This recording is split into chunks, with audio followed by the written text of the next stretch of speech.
एकनाथ शिंदेंच्या कृत्याची हायकोर्टाकडून गंभीर दखल। इमारती पाडण्याचे महानगरपालिकेच्या नोटीस कोणत्या अधिकारात रोखल्या असा सवाल। 14 मजली नैवेद्य आणि 7 मजली अल्बेला इमारत महापालिकेकडून बेकायदा घोषित।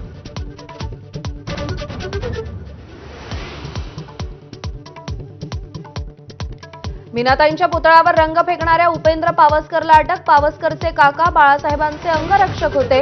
ठाकरे पिता पुत्र पावसकर कुटुंबियांच्या संपत्तीच्या वादात हस्तक्षेप करत असल्याचा आरोप।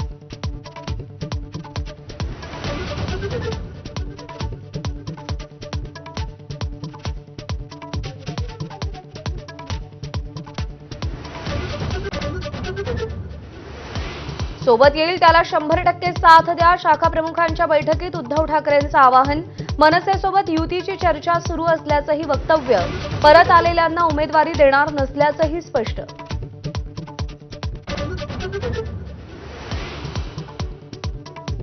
स्थानिक स्वराज्य संस्थांच्या निवडणुकांबाबत ठाकरे गटाला शंका कुशंका।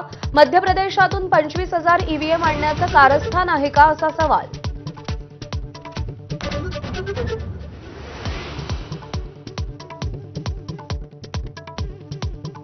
लोकसभेचे विरोधी पक्षनेते राहुल गांधींची 10 वाजता महत्त्वाची पत्रकार परिषद। मतचोरीबाबत हायड्रोजन बॉम्ब फोडणार का याची चर्चा।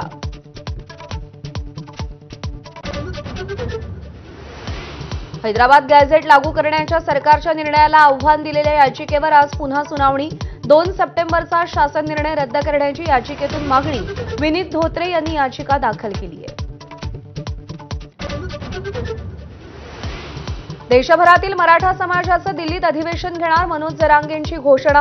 हैदराबाद आणि सातारा गॅझेटच्या अंमलबजावणीनं अधिवेशन लवकरच तारीख जाहीर करणार।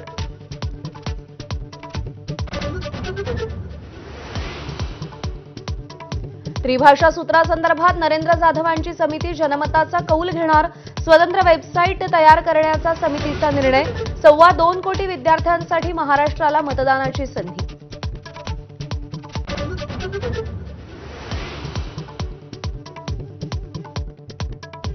नाशिक महापालिकेमध्ये गेले असता गिरीश महाजनांना कंत्राटदारांचा घेराव।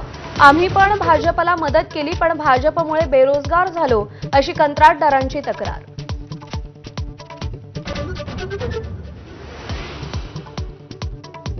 पूजा खेडकरच्या आईवडिलांचा 4 दिवसांनंतरही थांगपत्ता नाही। ट्रक क्लीनरच्या अपहरण प्रकरणात शोध सुरू।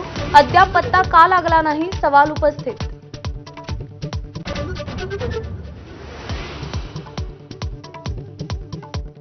नागपूरच्या खापरखेड्यात 11 वर्षीय मुलाचं अपहरण करून हत्या। मृतांच्या वडिलांना शेतीचे पैसे मिळणार असल्यानं खंडणीच्या मागणीसाठी शेजाऱ्यानंच अपहरण केल्याची माहिती। अभिनेत्री दिशा पाटनीच्या उत्तर प्रदेशातल्या घरावर गोळीबार करणाऱ्यांचा खात्मा। गाझियाबादमध्ये पोलिसांच्या एन्काउंटरमध्ये 2 हल्लेखोर ठार।